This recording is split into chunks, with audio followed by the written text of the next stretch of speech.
raja wesi mikula dioro. Viva na mi porta, mi po viva lubite. Dalia tasti mame, tomi tambe tasti mele. Dalia tasti mame, tomi tambe tasti mele. I quasina, mi pora si Dalia. Tu Dalia vira romba, to Dalia che mi ma. Dalia tasti mami, mami tambe tasti me. Dalia tasti mami, mami tambe tasti me. Sata che casina, Dalia mira na mi culpa. Dalia mira loma, Dalia che mira mi ma. Dalia tasti mame, tomi tambe tasti mele. Dalia tasti mame, tomi tambe tasti mele. I quasina, mi pora si Dalia. Tu Dalia vira romba, to Dalia che mi ma. Yo mi Dalia mi tabai. Televidente, nosso back e programa aqui está gravado para record, está gravado dia 29 de maio de ano 2023 em Kerk Protestant na Praia, Oranjestad, Aruba. E Aruba tem umas coisas como Bonaire, nosso nome oficial de nossa capital de Kralendijk, nosso nome de carinho da Praia. Esse caso na Aruba também. Nós temos ambiente único, Leão. Bom, me back no programa, eu queria dar bom para a introduzir Domi, para você estar bem com o básico ao último tempo. Bom dia, televidente, não? Prazer outra vez estar com você em Terrantias, me acompanhar hasta Holanda, em certa transmissão. E em verdade, nós que vai focar em algo não diferente lá, com sério, com mentalmente muito forte. E uma coisa é a religião. Todo mundo sabe que a religião tem um rol mais grande na vida de todo mundo na Antillas. Mas agora, nós que focus riba meu amigo Domi Jan Renzema. Também me quer enfocar riba o lugar onde nós estamos. Nós temos edifício hopi histórico, trabalho de 1846, imaginava. E é o lugar aqui tem hopi história de hopi geração. Jan lo elaborar riba a história com esta la experiencia na Aruba que foi o momento que ela chega em setembro ano passado. Foi de sei, no transcurso da conversação, nós elaborar outro tópico de história, tanto de Aruba, Corsou e Bonaire, em forma de protestantismo. Lá me introduzir Domi Jan Renzema. Ja. Domi, welkom in ons programma. Renzema, dat klinkt een beetje Fries, hè? Het is ook Fries. Ma betekent de zoon van, dus Johnson. Dus Renzema is de zoon van Rins. En Rins, ja, wat dat precies is, weten we ook niet. To rinse in het Engels is to clean. En dat zou kunnen zijn, de achtergrond, dat zou kunnen zijn van rain. En dan heb je het over koning. Maar ik hou het maar op het nederige. Want onze lieve Heer is ook een schoonmaker in de zekere zin van de ziel en van ongerechtigheid. Dus ik ben trots op mijn naam. Je bent opgegroeid, ik neem ik aan, in een protestants gezin. Correct. Ja. En op een gegeven moment dominee geworden. Kunnen we praten of spreken van een roeping? Of hoe zat dat? Ja, eigenlijk van een negatieve roeping. Mijn vader was predikant en ik wilde als 14-jaar graag dominee worden. Want ik vond het mooi, ik was trots op mijn vader. Het is mooi om mensen iets mee te geven. Het is prachtig om met elkaar te zingen. Het is mooi om met elkaar... Maar godsdienst haalt het beste in jezelf naar boven. Dat is de bedoeling. De godsdienst praat over zonde, maar niet om je die zonde te laten, maar juist om je op een ander niveau te brengen. God houdt te veel van ons om ons te laten zoals we zijn. Zei een keer iemand en daar geloofde ik ook in. Dus ik wil graag iets meegeven aan mensen. En toen zei mijn vader, word nou maar geen dominee, want dat is een heel zwaar beroep. En dat is ook zo. Het is een zwaar beroep, omdat als je iets zegt, moet het uit je hart komen, anders ben je geen goede voorganger. Dus ik heb eerst organisatiekunde gestudeerd. Toen in tweede instantie dacht ik, ik ga toch doen wat mijn eigen hart me zegt. Ik ben toen theologie gaan studeren. Wat is theologie eigenlijk? Voor de mensen die dat niet weten. Nou, theologie is, psychologie is de leer van de psyche. Dus theologie, theos, dios zit daarin. Dus theologie is de leer van God. Nou is God onzichtbaar, althans voor de meeste mensen is God onzichtbaar.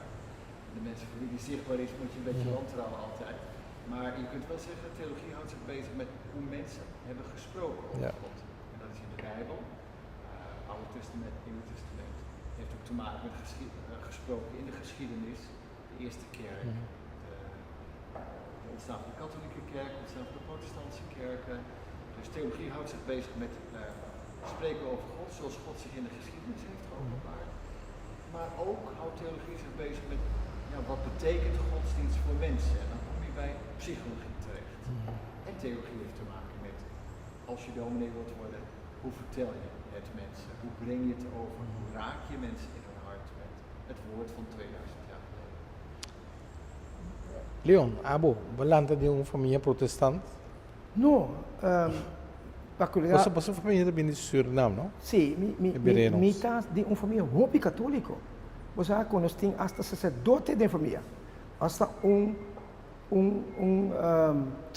biskop na Brasil, P. André Berenos. Pero door comitata tabata organista de misa e tabata ecumenico, pro me organista ecumenico. Onde Luganda ko tabata toca mais tanto tabata den misa de protestante. Pakiko nan tabata ting tape orgel. Da sei tapa gente na conhecer música e coisa de verdade, nada eletrônico, tape orgel. Ante pa colmo é tapa representante de marca Flentrop. Dus em mestre bem wak e orgel, pero a la vez é domi puntere, uma vez botei. Vou tocar para nós. Ante sina nós está envolvido em hópicos ecumênico, misa protestante, misa anglicano, misa Seventh Days Adventist, Pinkstergemeente, EBG, tudo em lá me trata para manter e organar. Anto assim, me a conhecer, Domine Jan Rensma maneira estranha. Me está sentindo dar coffee aqui na praia e me está papiando com dan e me está bisa, mas me era com dan net na Aruba, mas me era na blanco, toh, me era com dan na Aruba. Então, uma puntre se está interessado para wak algo na São Nicolás. Mas invitei, então depois de 2 dias, nós fazemos um tour na São Nicolás. Então, o tour aqui na Jebon, agrado, com ele bisami não. Isso aqui é algo que está estimulando para preparar-me mesmo para me vir a Aruba. Então, depois de 7 luna, ela vai nombrar na Aruba. Então, setembro, ela chega. Sina, eigenlijk relação que do AMI, missa, protestante, missa católico, religião, história e gente que sa hopi e que sa hopi de religião Jan Rensma. Wanneer is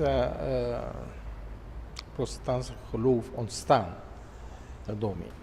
Het protestantse geloof is oorspronkelijk ontstaan zo rond 1520 en dat is met Luther. Je zou ook nog een tijd eerder kunnen gaan, dan ga je naar de 13e eeuw, naar 1200 ongeveer, met Johannes Hus.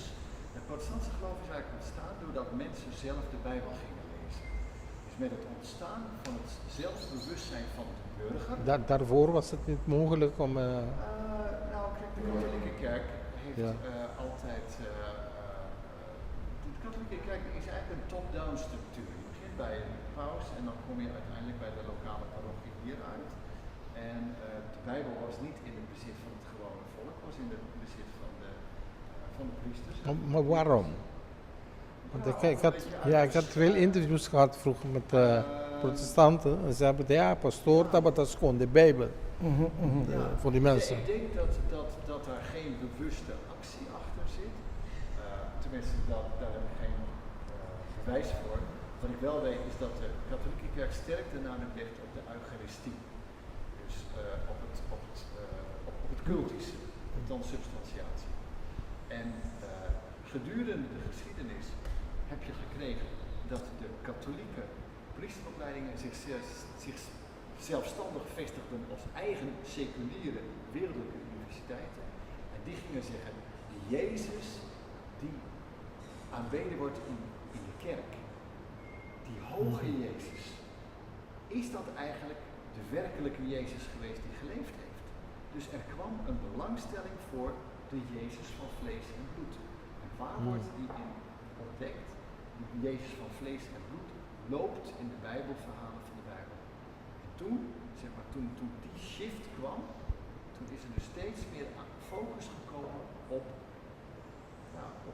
op het bestuderen van de Bijbeltekst.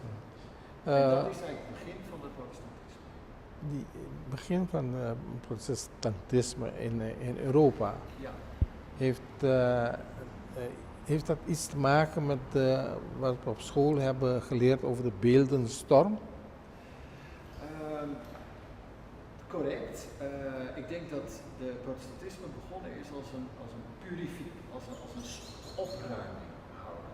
En je krijgt, dat is in de geschiedenis gewoon, dat als je begint met iets, komt er steeds meer bij. Ja. En op een gegeven moment is datgene wat erbij komt, kan datgene waar het oorspronkelijk om ging, verdoezelen. Okay. En ik denk in de tijd van de 16e eeuw was dat het geval. De tijd van Luther, toen was de katholieke kerk erg gericht op de bouw van de Sint-Pieter in Rome. Kerk en macht waren erg met elkaar verbonden. Er was een handel in aflaten, tetsel. Je kon aflaten kopen om richting om de tijd in het vagevuur te verkorten. Dat was een misgroei van de kerk. En iemand als Maarten Luther heeft geprobeerd die misgroei binnen de kerk te herstellen. En wat je soms hebt met klokkenluiders, die worden niet door de eigen mensen gewaardeerd en die worden eruit gegooid. Dus op de Rijksdag van Worms is Maarten Luther eruit gezet uit de Rooms-Katholieke Kerk.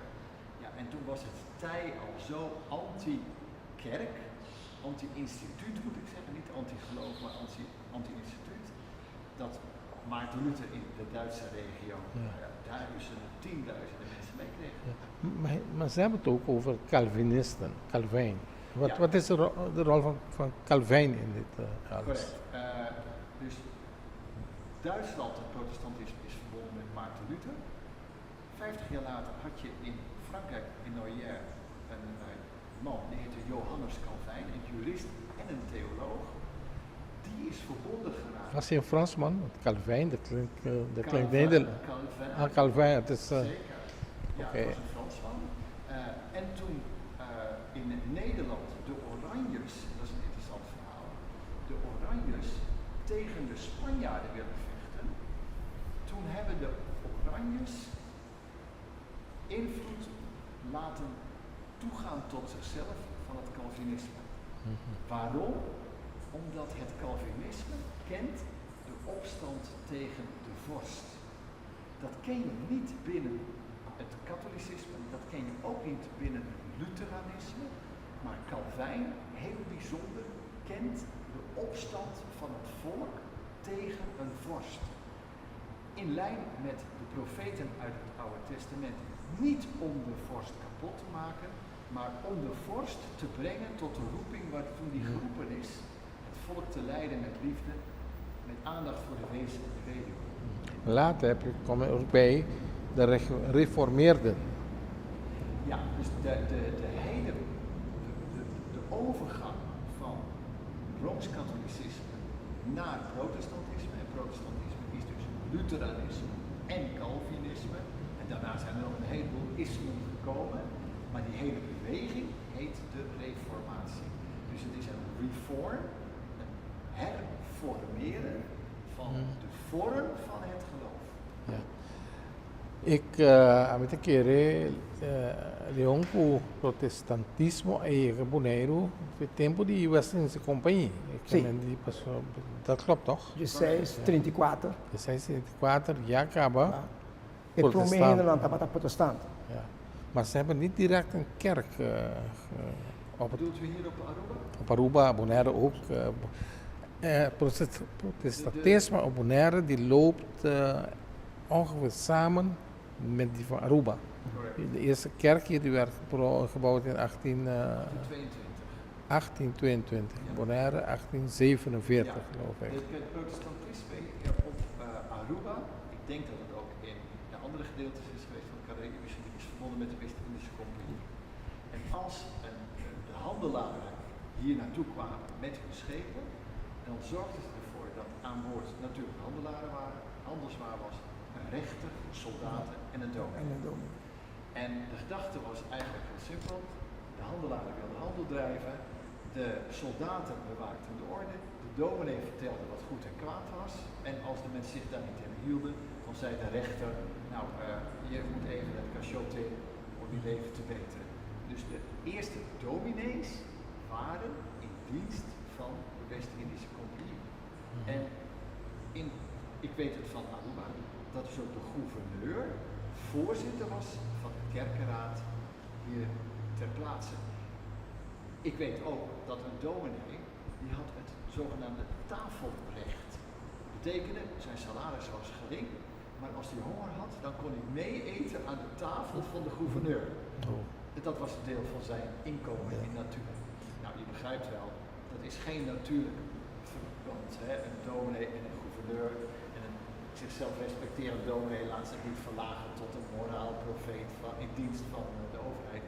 Dus als je gaat kijken in de geschiedenis van Aruba, weet ik het zeker, maar dat zal ook op andere eilanden zo geweest zijn, dat het een geschiedenis van conflicten, van een meegaande dominee en van een dominee die dan weer door de gouverneur werd ontslagen en dan kwam er weer een ander waar het een tijdje goed ging, of het was een tijdje, was er geen dominee. Dus op dit moment is het zo dat de protestantse kerk zelfstandig is, maar er is nog wel een zilveren koord. De dominee wordt betaald door de overheid.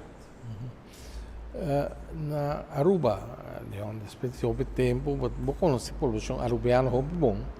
Tem arubiano na visa autêntico a afiliar na igreja protestante ora com a comissão.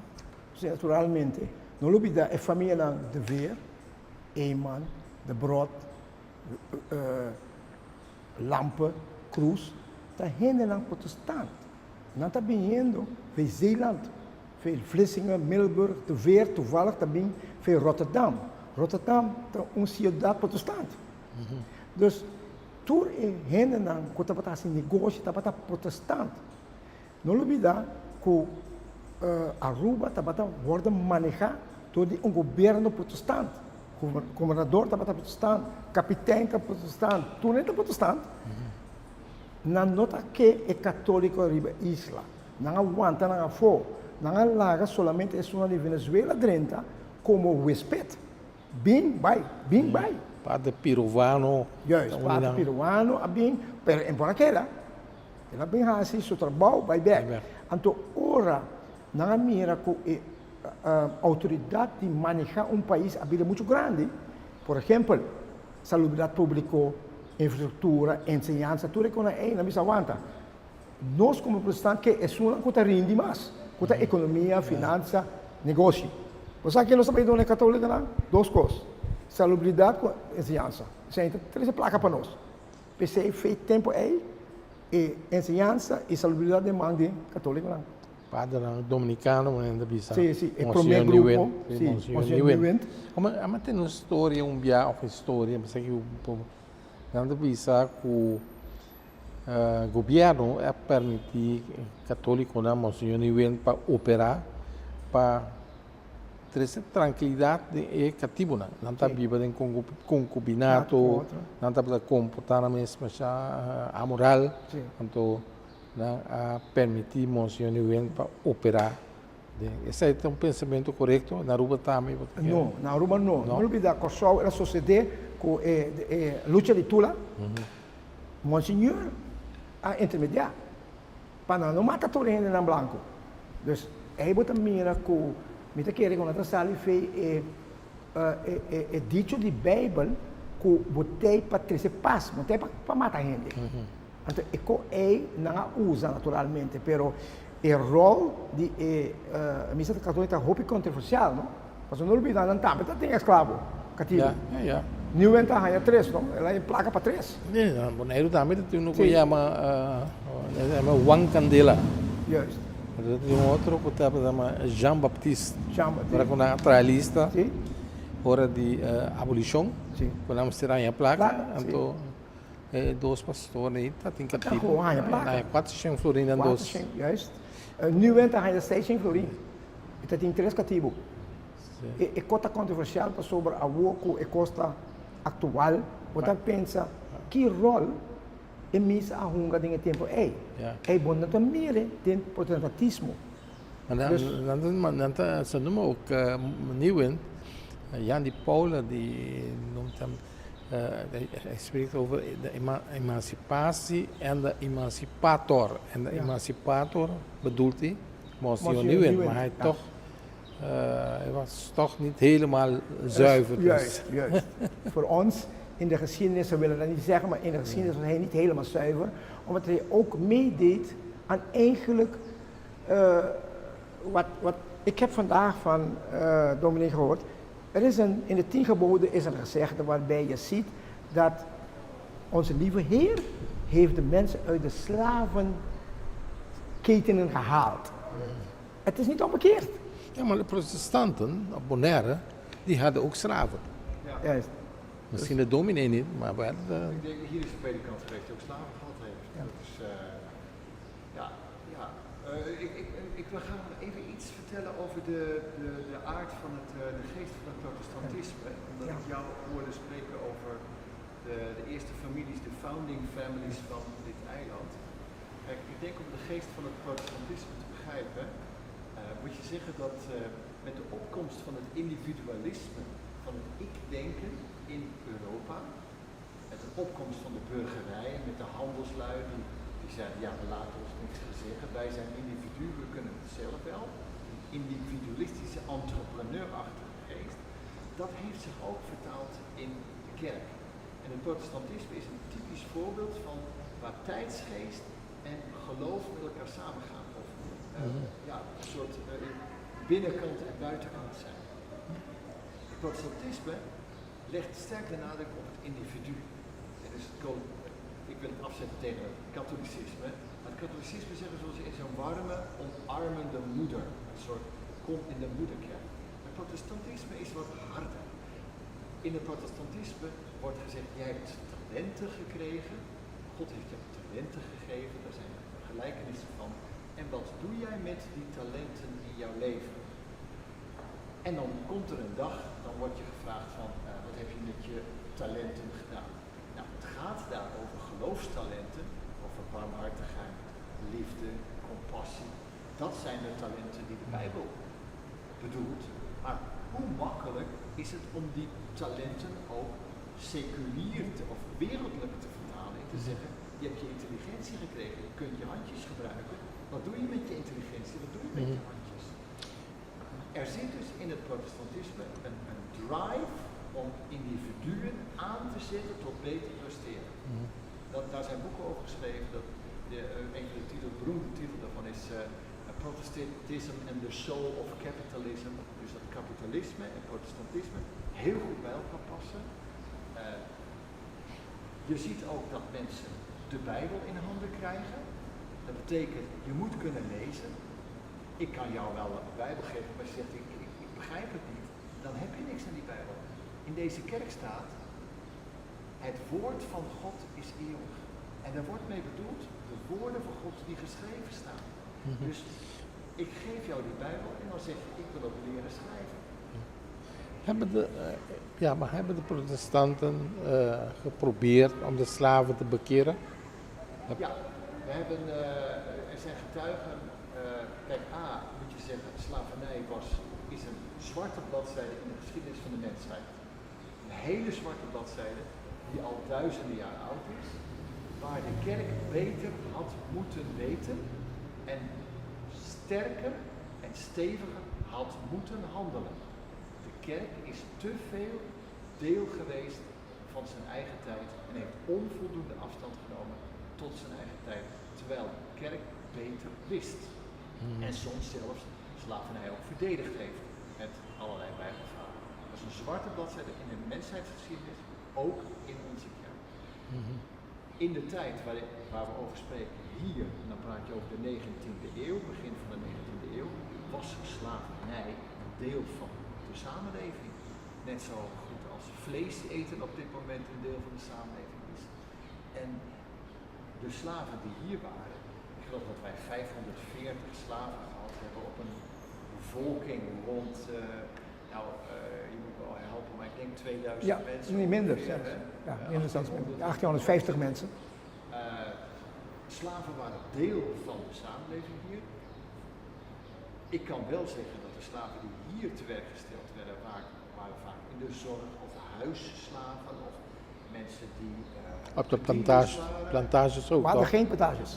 Op Aruba waren Want Geen plantages. Daarom heet Aruba. Maar het is het boek van Luc Allo, Het heet Slaven zonder zonder plantage. plantage. Oké. Er waren geen plantages. Ja, er waren wel plantages, maar die waren bijvoorbeeld met 10 mensen, 4 En wat deden mensen. die slaven? Huishoudens, kinderverzorgers, metselaars, timmerlui, vaklui. Vaklui. Ze waren dus door rijke families verkocht aan rijke families op Aruba. Ja. Ze woonden ook in het huis van de baas. live-ins. Ze waren live-ins. Dus ze waren niet Oké, de niet slaaf op de van de plantage. Maar Aruba die wilde het vroeger niet accepteren, hè? Dat er hier op Aruba geen slaven waren. Nee, er is een beweging die eigenlijk tegenstrubbelt omdat er niet voldoende antropologisch historisch bewijs is dat het precies zo was hoe men het wil hebben. Men kijkt naar wetenschappelijk en niet emotioneel. In de andere tillen, omdat de impact zo groot was en nog steeds merkt, is het meer op de emotionaliteit gebaseerd. En op gevoel. Hè? Wij zijn, het komt waarschijnlijk uit wat Dominee net vertelt. Als jij vooruit wil komen, denk je aan andere dingen. Je hebt talenten gehad om te denken, dan moet je denken aan andere dingen. En andere dingen is jouw levensbehoud, jouw onderhoud, jouw familie, jouw generatie. En dan speelt het een minder grote rol, want je hebt het betrekkelijk goed gehad in die 2 eeuwen. Agrato, dit is een pauze artikel, ons bek. Dit is gekomen theorie meer over Aruba. Wie was de eerste dominee op Aruba? Bonaire weten we dat volgens mij. Nós sabemos que evidente aqui, nós estamos começando a abrir com o domi Jan Renzema, da Igreja Protestante de Aruba, e Banije Leon Berenos.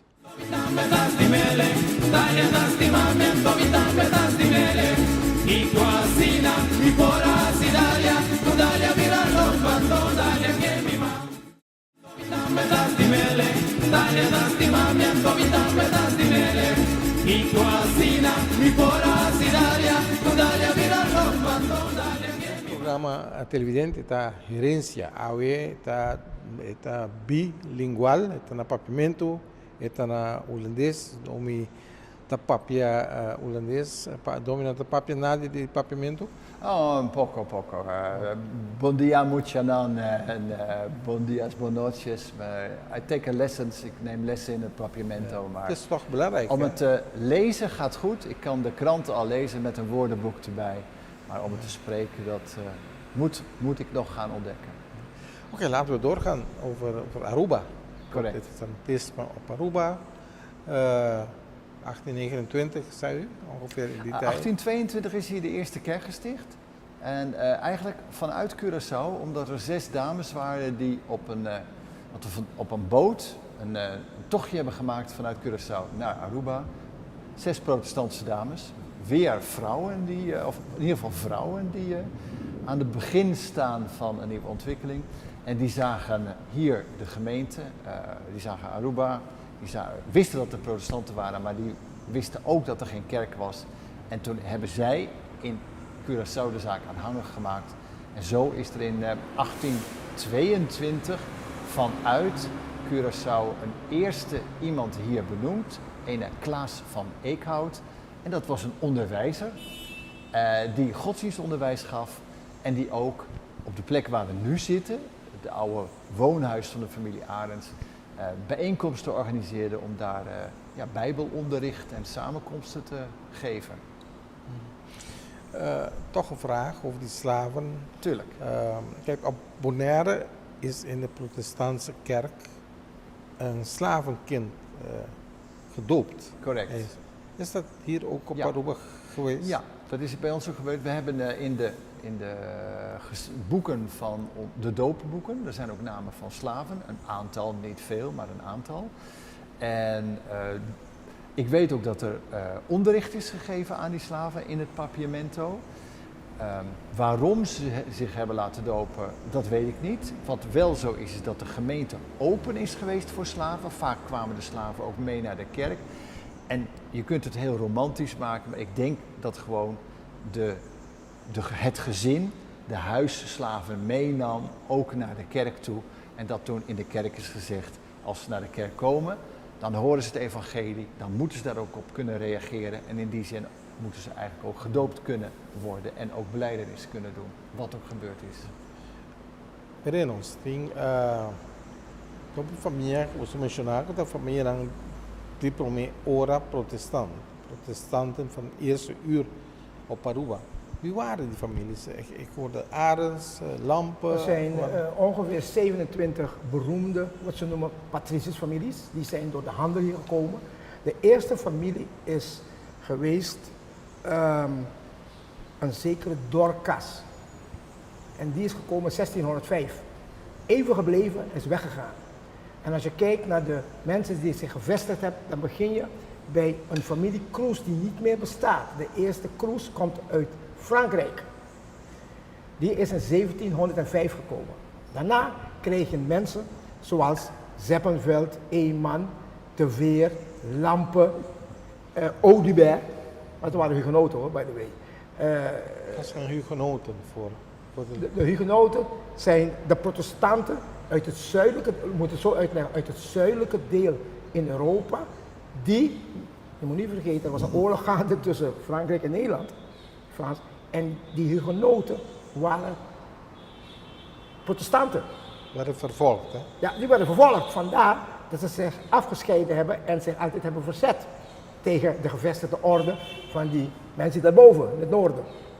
Dus die mensen zijn tijdens die oorlogen zijn natuurlijk in de Westcompagnie hier naartoe gekomen. Je hebt een andere families die later zijn gekomen, zoals de familie Kuiperi. Het is een Arubaanse naam nu, maar het is oorspronkelijk een Nederlandse naam. Dat is trouwens de eerste geplaatste dominee op Aruba. Ja. Daar komen we later op terug. En dan heb je de families Quant, die komen uit Zweden eigenlijk, Quant. En dan heb je Lampen. Zeppenveld komt uit Olpe, Duitsland. Dus die waren de gevestigde families en die waren allemaal protestant. Ik kwam die namen tegen als slaven-eigenaar op het eiland. Die slaven van Audubert, die werden Dubereau en Audubert zijn die namen. Quandas, geloof ik. Van de Biest. Yes. Van de Biest is een hele grote. Die heeft de eigenaar geweest van San Barbola. Ja. En daar, op die plantage hoorde thuis Virginia Gai, Dimitria Gai, die beroemde dame die gaat geëerd worden dit jaar als die opstandige slavin. Die woonde op die plantage, meneer Van der Biest. En dan had je natuurlijk een beroemde familie, Figerio, dat zijn edellui, Italiaanse edelen, die zijn nog steeds hier. En ze horen ook bij die eerste groep en die waren ook tot het protestantisme bekeerd. Ze waren eerst katholiek, de Italianen. En die zijn protestant geworden. En wat er gebeurd is, een heleboel families zijn van katholicisme naar het protestantisme gegaan. Dat is heel gek. Want in de kerk zie je ze ook zitten. Maar dan zeg ik, Heb je hier ook op Aruba ook Fransen gehad, die in die tijd van die vervolging en zo? Op Bonaire, dat is de familie Poirier, Provence, Vité, op Curaçao, Joubert, Noël. Zij werden ook vervolgd volgens mij, maar ik zie ze niet op Aruba. Nee, je moet niet vergeten, die oorlog, die Frans-Nederlandse oorlog, had een scheiding gemaakt tussen die 5 onderdelen van de West-Indische Compagnie. En de handelscompagnie, dat is Amsterdam, dat is handel. Zeeland was een compagnie die bestond uit vissers en zeevaarders. Het waren pacificistische mensen, die wilden een rustig leven en die kwamen op Aruba. Dus de afdeling Zeeland is hoofdzakelijk naar Aruba gekomen, vandaar die namen en de mensen uit Middelburg en Vlissingen. En die groep uit Amsterdam is naar Willemstad gegaan, Curaçao, want die hebben samen met de Duitsers namelijk een concord gesloten om samen te werken. Ze zagen de business, de handel. Amsterdam was een grote haven. Vandaar dat die namen Joubert, Poirier, die Franse namen zitten op Curaçao en niet op Aruba. Aantal, hè? Hier de Beaujon-familie. Ja, maar die Beaujons komen oorspronkelijk uit... Laclais. Ja, Laclais, maar die komen oorspronkelijk uit Sint Maarten, Sint Eustatius. Dus de eerste Beaujons komen uit... Laclais is een typische familie. Het is een van die families die van die Franse club overgebleven is. Jan, je hebt echt veel interesse voor geschiedenis van het eiland. Hoe komt dat? Nou, ik kwam hier voor het eerst, dat was 2 jaar geleden, om te kijken of het wat was.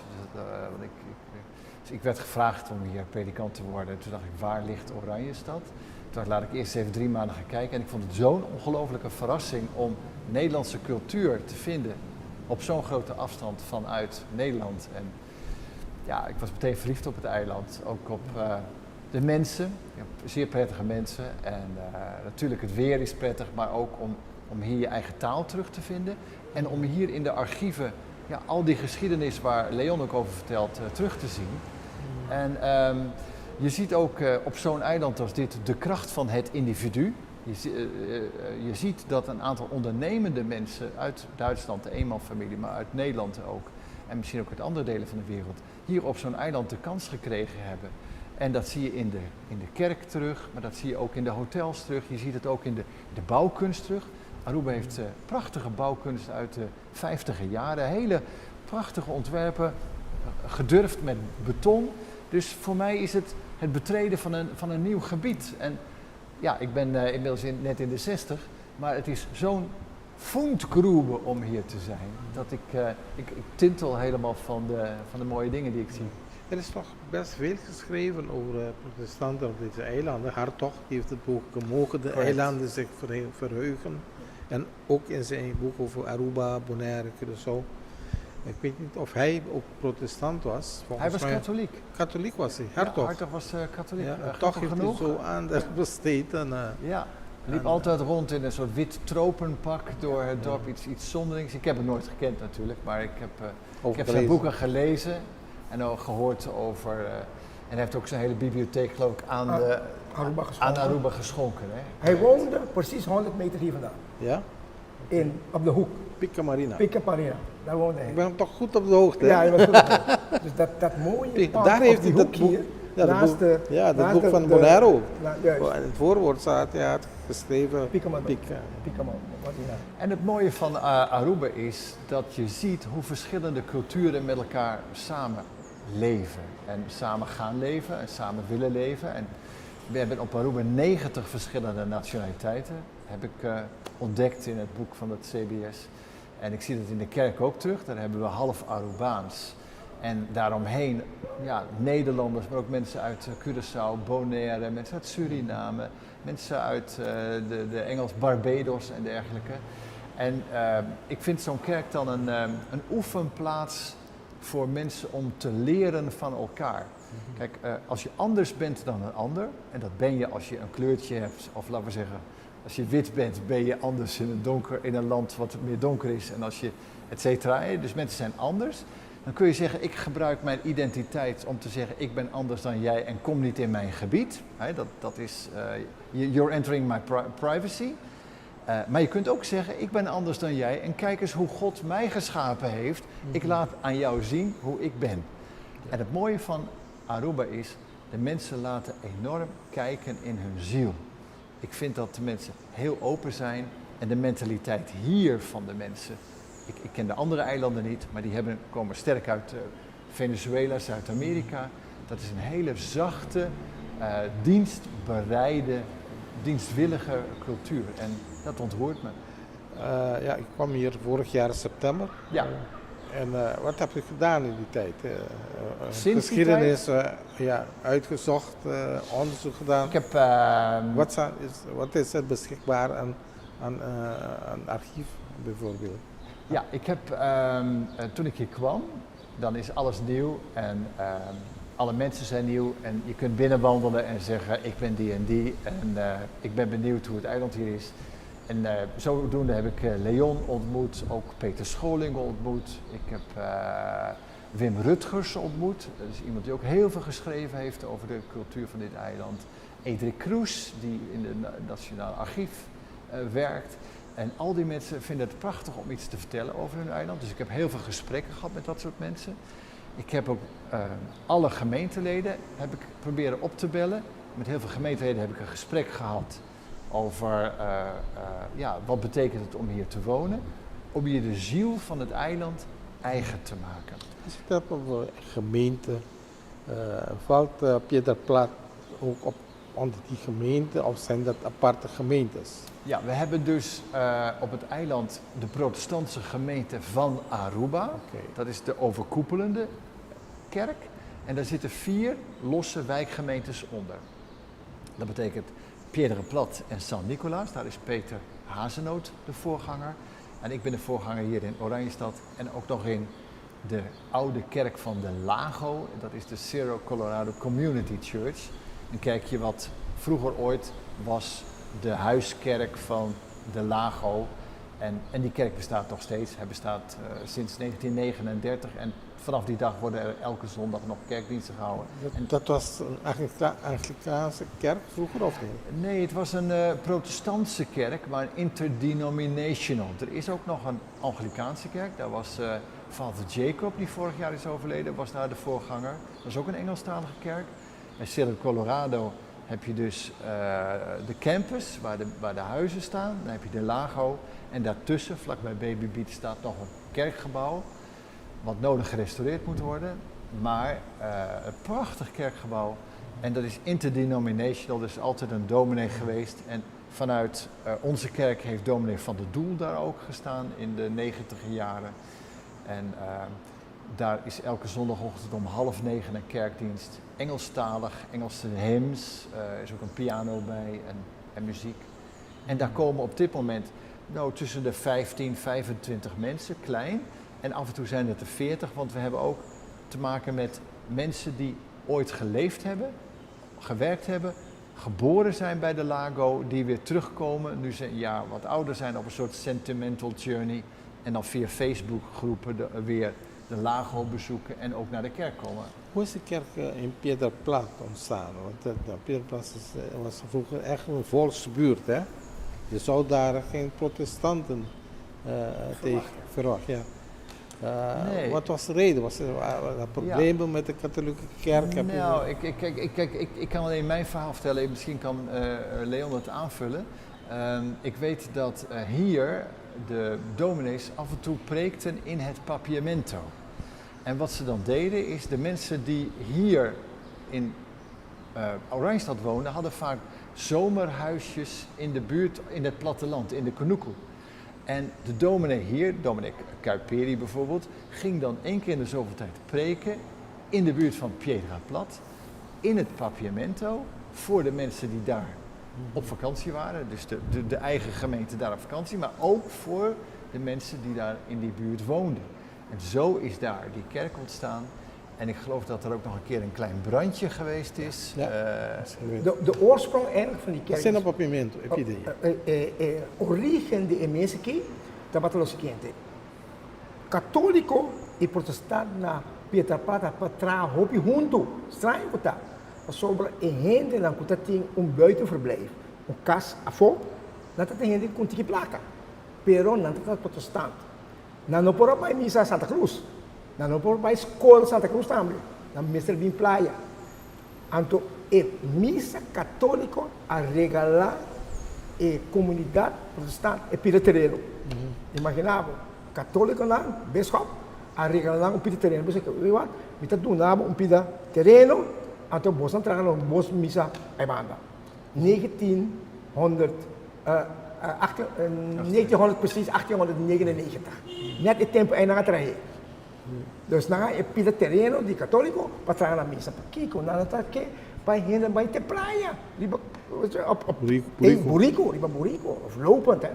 Dus assim é coisa começar. Pero em misa, tabata hopi, nós bisa cotizar para sobra não olvidar. E hen na fim de semana, na tatinang casa na Jafo, pela plat e paradeira, kota para fo, mesmo os canachito tabata para fo também. E hen é tabata por diante. E bom mestre cuidar. Assim é misa a começar. Então, para muito chiquito, um certo momento também. Depois, temos um rincão, devido a mal contento de algum católico, com nota de acordo, por exemplo, o pastor estava dentro da casa com a Bíblia, vai com ele, então, tinha um motivo mais, mas estava uma forma de original. Sim. Isso aqui estava no Pacífico. Y bota mira, intercambio de dos religiones solamente na Santa Cruz Latine, passou na Canachito, e católico não abringa com e protestante não queima na missa. Dus tá algo de parte de paradeira e Pedra Plata, que é muito pacífico comparar com outro lugar, passou para Canachito para ter gente de placa buitenhuizen. Antes não que é protestante na missa é. Dus não abai mana gente fez Santa Cruz queima é missa. E queima do olho queima também. Tem, né? Não a decidir de não lanter em missa mais. Não queira lanter drama. Que tem missa que tem agora aqui. Qual? Na Pedra Plata. Não, só de Canachito. Ah, Canachito, ok. Canachito é pegar o Pedra Plata, não? Não, está Pardon. 5 km. De diferença, Tá, uma pegar, comunidade completa, não? Talvez pegar. Sim. Não, 5 tá houve pegar para botar cana antes, não? Não olvidar com burico botar vai. Mas botar chega missa, hora botar cana, hora back. Sim, 2 horas botar bem. 5 km per hora. Juist. Jan, wat is, kijk, onderzoeken en zo, dat blijf je toch doen. Wat zijn de documenten in het archief van de kerk? Leon vertelde mij, er was een protestantse school, hij heeft schoolrapporten gezien. Wat is er nog meer in het archief van de kerk? Nou, in het archief van de kerk daar zitten alle dingen die met de lokale geschiedenis te maken hebben. Dus dat zijn de aankoopcontracten, de notulen van de kerkraad, alle doopregisters, ledenregisters en dergelijke. Dat zijn eigenlijk de belangrijkste documenten van de kerk. Dan zijn er nog boeken, zoals een dominee van de Dracht is hier geweest. Die heeft de catechismus vertaald in het Papiamento. Dat is een belangrijk document in de archieven van de kerk.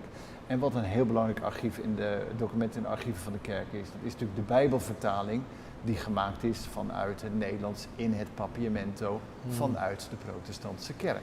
En dat is een heel eigen onderwerp op zich, maar dat is denk ik een heel belangrijk onderwerp. We komen zo direct in een ander straks programma. over praten. Kijk, de documenten op zich zijn de archieven van de kerk lokale mini-geschiedenis. En daarin is de kerk soms groots en daar is de kerk soms in klein. En de kleine dingen van de kerk zijn dat er helaas ook in een kerk soms gekissebist wordt. En dat leidt dan, je zou van een kerk beter mogen verwachten, maar dat gebeurt daar ook. Dus dat zit ook in de archieven. En als je dat leest, dan word je weer een beetje droef. Maar je ziet ook soms weer de grootsheid van de kerk. Dat men zegt, deze kerk is te klein, we gaan een nieuwe kerk bouwen. Dat geld daarvoor ingezameld wordt, dat mensen goede dingen doen. Dat vind ik de grootheid weer van de kerk. Nu, hoeveel protestanten zijn er op Aruba? Dat is lastig te zeggen. Ik schat zo'n 2.000 tot 3.000. Wij hebben zo'n 1000 mensen hier in deze kerk. Komen ze ook naar de kerk? Nou, dat zou natuurlijk heel erg mooi zijn. Maar dat is volgens mij een wens. Iedereen is katholiek, maar zie je die katholieken in de kerk? Nou, ik moet wel zeggen, de laatste tijd gaat het heel erg goed. Goed bedoel ik mee dat het kerkbezoek toeneemt. En daar spelen een aantal factoren mee. Een van de factoren is het einde van de COVID-periode. En mensen willen graag weer samen zijn na een periode apart. Dus er is een soort nieuwe opleving van community na COVID. En ik denk ook dat ik doe ook mijn best om een goede kerkdiensten te leiden. Met een goed woord voor de mensen, wat een hart onder de riem steekt. Met goede muziek. Dus ik denk dat dat ook een factor is. Ook kritisch? Kritisch? Nou ja, de Bijbel is kritisch. Dat, als je God lief moet hebben boven alles en je naaste als jezelf, hoe kritisch wil je het hebben? Hè? Dat is natuurlijk als je dat goed doordenkt, een hele kritische boodschap. En als de Bijbel zegt dat het niet om geld gaat, maar om andere waarden, daar kan Marx niet tegenop. Hoe interessant, Leon, de historie die Jan. Sim, daquele juist, aqui bota mira, a comunidade de Aruba, de Hopi, integrar e inclusivo. Correct. Jan também foi Holanda. já também vem outra cultura, pero ela é isso mesmo tão bom receber. Também é outro também. Também é Lo que para nós completamente é normal, outro. P não Sim. está normal. Wat Sim. voor ons normaal is voor jou niet normaal. Dus Ja. dat trigger je een beetje om Ja, ik vind het wel- onderzoek kijk, uit te gaan. Ja, kijk, voor mij is het zo dat de kerk overstijgt alles wat denkbaar is. God, geloof overstijgt alles wat denkbaar is. Dat zou een kerk ook moeten doen. Dus als een kerk muren gaat verabsoluteren of eigen organisaties gaat zeggen dit is het en daarbuiten is het verkeerd, dat is niet goed. Als Jezus zegt komt allen tot mij, dan bedoelt hij allen en niet een bepaalde categorie of segment van de samenleving. En ik probeer dat in de kerk terug te laten komen door de Bijbel centraal te zetten, maar zoveel mogelijk mensen ook. Pastor Jairo Maduro speelt hier regelmatig trompet. We hebben de rabbi uitgenodigd voor een lezing. Leon komt hier met regelmaat verhalen vertellen over. En dat is allemaal in het kader van... Nee, maar dat is juist dat is een gezegde hier hoor. Ja, dus wanneer je veel in de kerk komt, dan valt het dak op je. Oh. Dus dat is wat de mensen zeggen. Valt Misschien het te veel dak in de op je. kerk, dan valt het dak op je. Passen, we moeten met veiligheidshelm niet binnenkomen. Of niet? Nou, ik moet zeggen, minister Bisa, denk papa clausurar certo capítulo que é moda que Jan manifestação mes tá algo que nos está falta. Bom, missa não tá op distância, gente. Ja. Nós abira isla op materialista, op riba cos, então certo momento da chega de bebida ponto que o mestre para quieto e pensa, aguanta, tem mais coisas que é cruz que vai barrar, autocarro que vai comprar, e jacuzzi que vai pôr em casa, tudo é quando é, dá para pôr em banda. Toma dia ou momento para refletir riba bebida, riba família, riba junang, riba neto, vizinha e colega. Então assim nós também com tudo que passa rond em nosso mundo, também junto para ver algo harmonioso. E não quer que o opinião de lo que é. Door wie worden dominees betaald? Want in Bonaire is er een probleem. Zo'n kleine gemeenschap, protestanten. Er komt een dominee uit Nederland, gaat hij terug, andere komt. Ja. Want vanaf 10-10-10 is het niet meer mogelijk voor Bonaire dat er een dominee betaald wordt door de regering. Die andere kerken hebben dat 10% bijdrage aan de kerk. Protestantse kerk, hoe zit dat? Ja, we hebben hier op Aruba de oude regeling nog. Dat is dat de zilveren koorden heet dat. Dat de overheid het salaris betaalt van de predikant. Dat is een bescheiden salaris, dus daar hoef je het niet voor te doen. Maar het scheelt wel. Dat betekent dat de gemeente hier een predikant kan beroepen. En nog is het zoeken, want het is toch een hele andere wereld. Ook op gebied van salariering. Maar de dominee wordt dus betaald door de plaatselijke gemeente. Door de overheid. En de plaatselijke gemeente betaalt de pastorie en wat dingen erbij. Je kunt zeggen het is een probleem. Je kunt ook zeggen het is een probleem dat de overheid het betaalt. Omdat het soms gemeenteleden wat gemakkelijker kan maken in de eigen verantwoordelijkheid die men neemt, ook financieel. Ja. Kijk, als je zegt dat het op Aruba, op Bonaire een probleem is, je kunt ook zeggen op Bonaire zou het een uitdaging kunnen zijn om met elkaar te kijken of je het salaris van een predikant bij elkaar zou kunnen krijgen. Dat is ook denkbaar. Zo is het natuurlijk in heel Nederland, hè, dat alle lokale parochies, alle lokale gemeentes betalen de predikant. Dat is ook de aansluiting van jullie constitutie is geworden 10-10-10. Jullie zijn gemeente van Nederland geworden. Dus de regels van Nederland gelden voor jullie. Ja, niet voor vandaar. jullie. En bij ons zitten we nog in die oude regeling, die oude staatsregeling. Maar vind je dat kijk, ja, een kerk het moet gescheiden zijn. Ja, het moet gescheiden zijn. Het moet gescheiden zijn. Ja, het is zeker. Het is zo dat de predikant heeft hier een contract met de overheid. Ja. En als een predikant het te bond zou kunnen maken, dan zou de overheid kunnen zeggen, we ontbinden het contract. Dat staat ook in het contract. Ik heb geen voorbeeld van het feit dat dat gebeurd is. Maar Kan gebeuren. het kan gebeuren, ja, het kan gebeuren. Ja, en dus je moet altijd zorgen, dat is altijd goed dat je in het leven altijd het bordje exit in de gaten houdt en daar een plan voor hebt. Hè?